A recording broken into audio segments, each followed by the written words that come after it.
Окей, до някъде съм фен на Мотикаря, обаче съм против много от нещата, които прави. Може би се питате какво имам предвид това.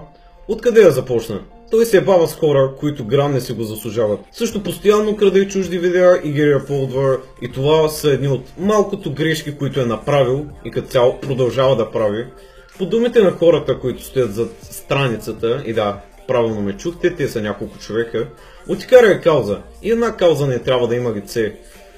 Да, това е напълно вярно, обаче когато каузата е до голяма степен да се ебаваш с начина, по който изглеждат другите, просто трябва да се отворим за критики. Нека ви дам пример. Аз критикувам определени хора заради видеята, които са направили, но разликата е там, че съм се показал. Хората знаят как изглеждам и като цяло не се ебавам с външния вид на другите. Позволете ми да разкрия мотикарите един по един. Първата ни мотичка се казва Кристиан Чарги Танев.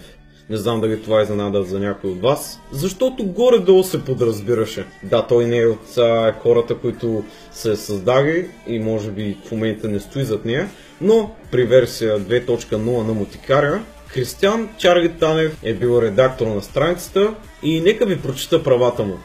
Кристиан може да редактира страницата, да изпраща съобщения и да публикува от името на страницата, да създава реклами, да вижда кой администратор е създал дадена публикация или коментар, както и да преглежда анализи. И тази снимка напълно доказва, че той реално има пръст в цялата схема. Следващият ни мотикар се казва Стефан, няма да му давам пълното име, защото не искам да се праща хейт по негов адрес или пък да се рейдва неговия фейсбук профил или нещо от сорта. Пак казвам, идеята на самото видео е да видим просто как изглеждат мотикарите, понеже те много се ебават с вида на другите.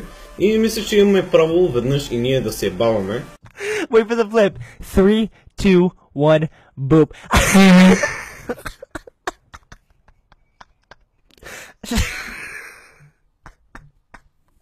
Също иронично е, че се е снимал с Бойко Борисов, понеже наскоро Мотикаря се беше ебавал с една негова снимка.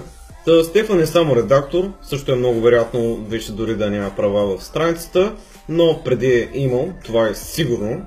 Също той е един от програмистите на сайта motikara.com, това е потвърдено от самия Мотикар, или трябва да кажа от самите мотикари. Следващият се казва Валентин, за него не е напълно сигурно, че е част от Мотикаря, обаче ще оставя това на вас. Сега ще ви покажа две снимки, вие сами ще си прецените дали наистина е.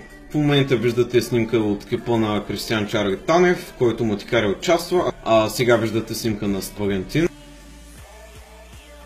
Има много голяма привика, но кой знае, може да е просто съвпадение. Обаче тук идва така по-подозрителното нещо. И това е, че в една своя биография Валентин е казал, че се занимава с Infamous Internet Troll. И да, това просто трябва да е Мотикаря. Той е също от хората, които са програмирали motikara.com, което още повече ни кара да си мислим, че е част от цялото това нещо. Или поне, че знае кой всъщност е Мотикаря. Понеже Стефан е бил редактор, ако са действали заедно, е много възможно Валентин да знае кой стои за тази страница.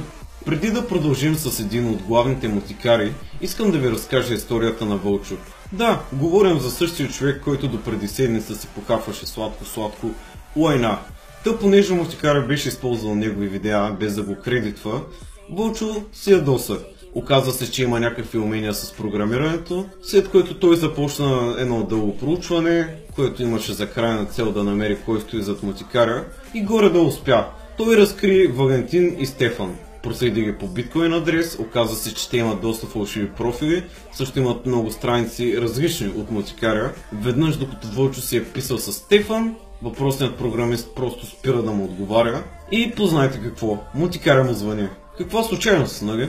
Та историята завършва с това, че Вълчо изтрива всичките си клипове, които беше направил за Мотикаря, като реално всичко си беше доказал вярно и заяви, че е направил голяма грешка. Но обикновено в такива случаи Вълчо прави клип. Обаче, откакто това стана, той не е направил нито един нов клип. Това означава, че или Мотикаря го е заплашил, или някой му е влязъл от профила.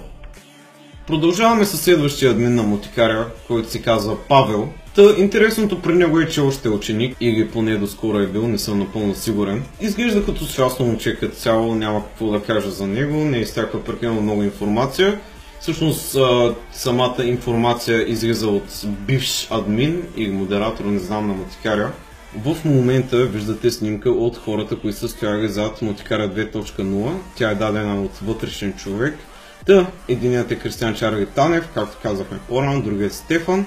И тук идват трима мистериозни човека. Единият е Валентин Димитров, другият е Тъшно Косапа, а третият е Хайде майната ти Фейсбук да не. Тук ще направя няколко предположения. Предполагам, че Хайде майната ти Фейсбук да не е Павел, Валентин Димитров или Тъшно Косапа е Валентин, като този пич Валентин Димитров все още е част от Мотикара, даже в групата на Мотикара той е админ. Предполагам, ако сте фенове на Мотикара, знаете, че това е един от неговите фалшиви профили, но още не знаем кои са тези двамата пичове, Тъшно Косапа и Хайде майната ти Фейсбук да не. Мисля, можем само да предполагаме. Също най-вероятно Мотикарите в момента са повече от 20, няма как да бъдем сигурни. Това е горе-долу стара информация, но предполагам, че голяма част от нея е актуална и сега. В целия клип направих най-вече предположения, дадох ви доказателства за някои неща. Ако клипа се скрие, най-вероятно Мотикара ме е заплашил с нещо, това трябва да го знаете. Ако искате, оставете лайк, защото ми отне доста време да намеря всички тези неща. Също Веном много ми помогна с информацията, за което съм благодарен. Последно искам да кажа, че сме много близо до 10 000 абоната, така че ако не сте се абонирали, просто се абонирайте. И да, аз бях Зеро и чао!